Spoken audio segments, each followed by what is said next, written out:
Bismillahirrahmanirrahim.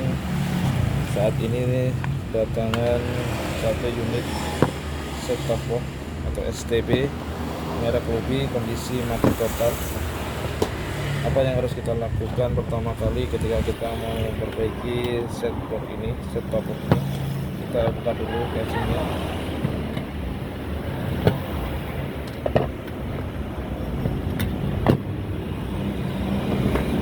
Nah, setelah kita buka casingnya, kita perhatikan dulu fisiknya.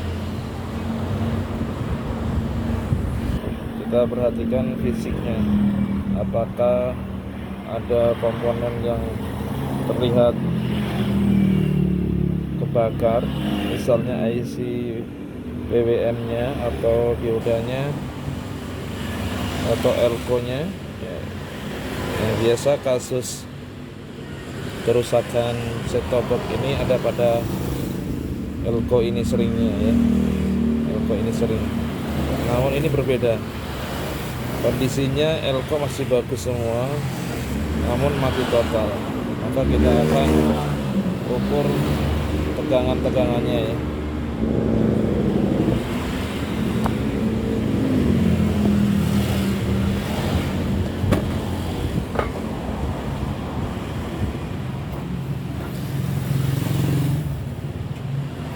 Siapkan multitesternya. Nah, kita siapkan multitesternya untuk mengukur.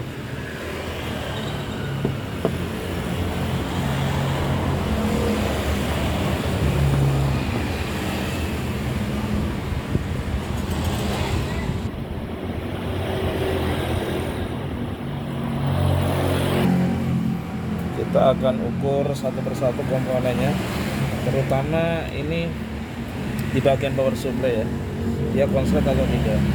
Pastikan multitester ini pada posisi auto, jadi kita ketika mengukur tegangan ini aman, atau mengukur elko ini misalnya masih tersimpan tegangan, ini aman ya, tidak rusak. Kita ukur plus minusnya kaki dioda.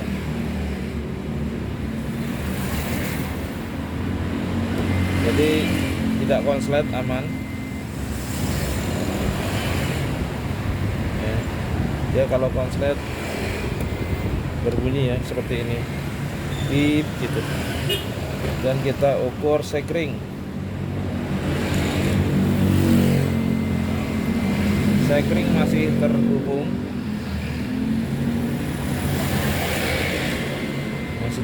jalur listrik, termasuk pada colokannya ini kita ukur juga. Jangan sampai kabelnya yang rusak, lantas kita fokus perbaikan di sini, ternyata kabelnya yang rusak. Nah, ini kita ukur. Nah, terhubung. Satu lagi, kabel aman ya, jadi kabel aman. Kita masuk ke jalur lainnya, ke bagian IC PWM. Ini di kaki elko kecil ini kita akan ukur. Nah, ini sudah saya keluarkan dari posisi casingnya seperti ini. Kita akan ukur ulang tegangannya. Kita ukur elko-nya dulu ya. Kita fokus ke elko kecil ini, elko kecil.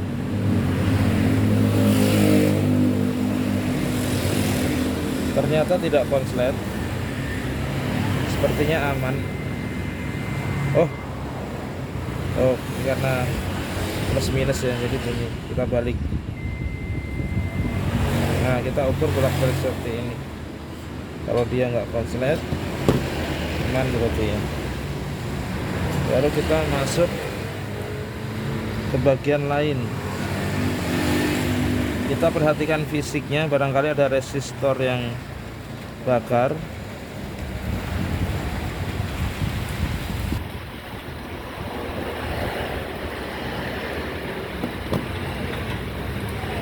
Kita ukur di bagian output. Nah, sekarang kita masuk ke bagian output, langsung ke kaki elko yang besar ini. Masuk ke kaki elko yang besar ini kita ukur. pastikan tidak konslet, aman, tidak konslet, karena ini output dari tegangan power supply ini. Kita ukur diodanya juga, ini ada dioda kecil, dioda SMD. Dioda SMD ini kita ukur juga, pastikan tidak konslet,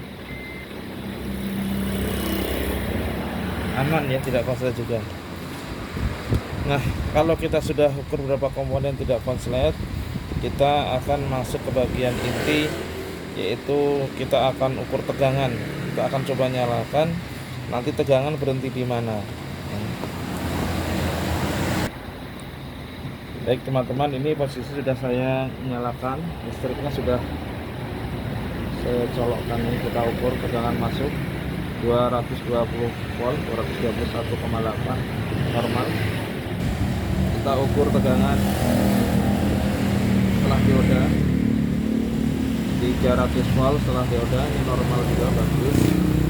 Kita kemudian ukur, ingat ya, ini hati-hati, ini adalah bagian-bagian ya, yang ada strom 220 nih, hati-hati ya, makanya dia dibatasi dengan garis bolong ini ya. Lubang ini adalah fungsinya untuk membatasi garis tegangan tinggi. Kita hati-hati, ini posisi sudah ada stromnya, jangan memegang unit ini, jangan memegang bagian ini. Kita fokus ukur elko yang ini, kita ukur elko.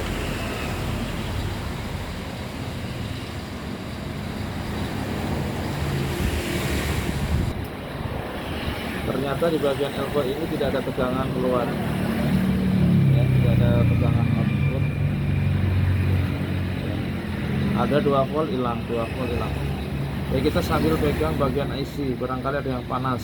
Nah, ini mendeteksi komponen yang short, biasanya rasa panas. Namun hati-hati, jangan megang unit ya yang seberang ini, yang ada tanda bolongnya sebelah sini, jangan dipegang.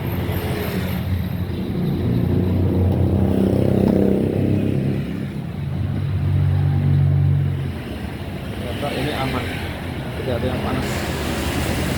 Nah, kita akan ukur elko ini yang kecil, supply dari IC PWM. Kita akan ukur elko ini ya, ada yang 16 volt, 12 volt, 15 volt, turun dia, naik lagi, naik turun. Nah, ini sepertinya ada masalah dengan IC PWM karena tegangan di sini ini tidak stabil ya. 9, 13, 15, 10, 13. Nah, ini ada masalah dengan IC. Kita akan buktikan dengan sabut dan listriknya. Ini saya sudah sabut listriknya. Kita akan ukur tegangan pada elko ini habis atau tidak. Elko yang besar ya. Oh, ternyata langsung habis. Ini menandakan ada masalah pada IC PWM.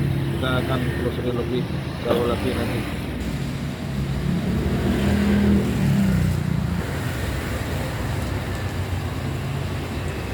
Nah, ini sementara saya cabut dulu, saya matikan dulu. Dan ini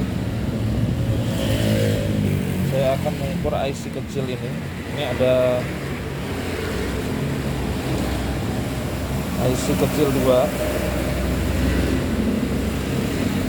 Ini adalah penghasil tegangan 3 volt dan 1,2 ya, kalau tidak salah ya.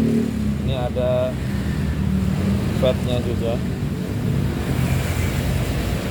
Tegangan dari elko besar ini 5 volt dirubah ya oleh IC DC ini ya. Ini ada 2 iritan, 1,2 biasanya, atau dengan 3 volt. Ini untuk supply IC utama mainboard ini. Kita akan ukur di sini jalur kapasitor ada 2 nih. Pastikan tidak konslet. Kalau konslet berarti ada masalah dengan IC ini.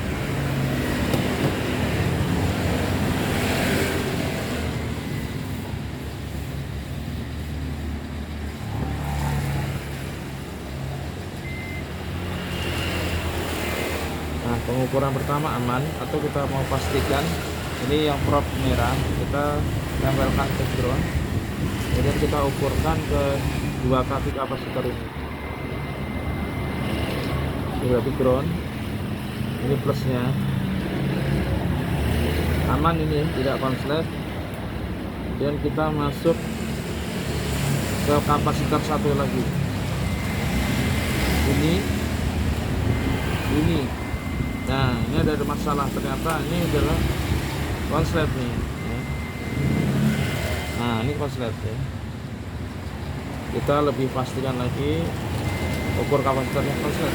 Nah, langkah berikutnya kita akan coba lepas kapasitornya dulu ya, jangan lepas IC nya dulu, kapasitornya dulu. Barangkali ya kapasitornya ini yang konslet.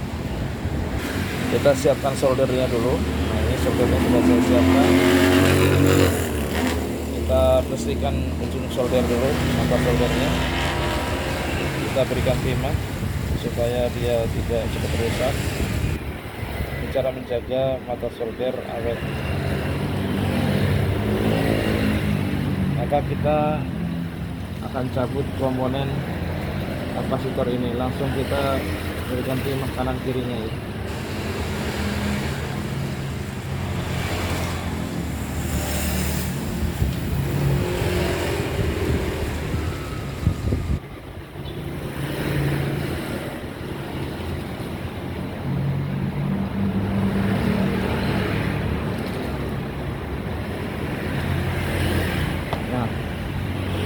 Kita lepas dulu kapasitornya, dan ini kapasitornya sudah saya lepas.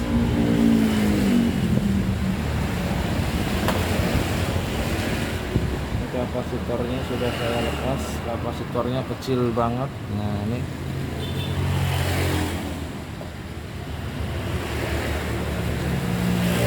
kita tanpa kapasitor dulu, kita akan ukur masih konslet atau tidak. Kalau masih konslet berarti konslet IC-nya. Seperti biasa, yang merah ini kita tempelkan ke ground. Ini berarti IC-nya ini konslet. Karena kapasitor kita telah lepas.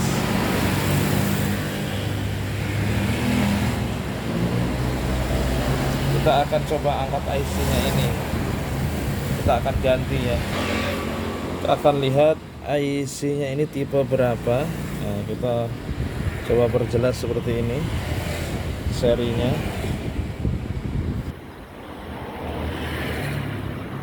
Karena kecil sekali tidak jelas, kita pakai kaca yang besar ya. Kita butuh bantuan kaca besar.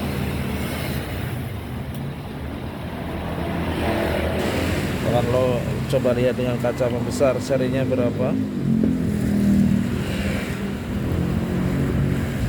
Serinya T50A ya, serinya T50A. Yang satu lagi serinya T50A juga sama ya.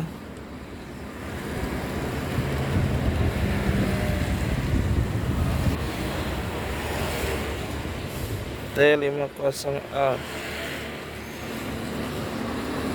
Kita akan coba lepas IC ini. Setelah kita carikan IC DC to DC nya ini ternyata kosong, kita akan belanjakan dulu. Ini kita pending terlebih dahulu ya. Kita akan carikan IC nya dulu. Ini dipastikan ya, IC ini konslet. Namun bisa ditelusuri juga penyebab IC ini konslet itu dari apa ya. IC ini bisa jadi memang IC besarnya ini ikut konslet. Nanti kita akan ketahuan setelah ganti IC ini. Ini beberapa langkah untuk memperbaiki STB atau set top box. Semoga teman-teman bisa praktek langsung dan cari kerusakan pada STB ini dengan mudah, sehingga kita tidak butuh waktu lama untuk menganalisa kerusakan sebuah unit STB. Terima kasih, semoga bermanfaat.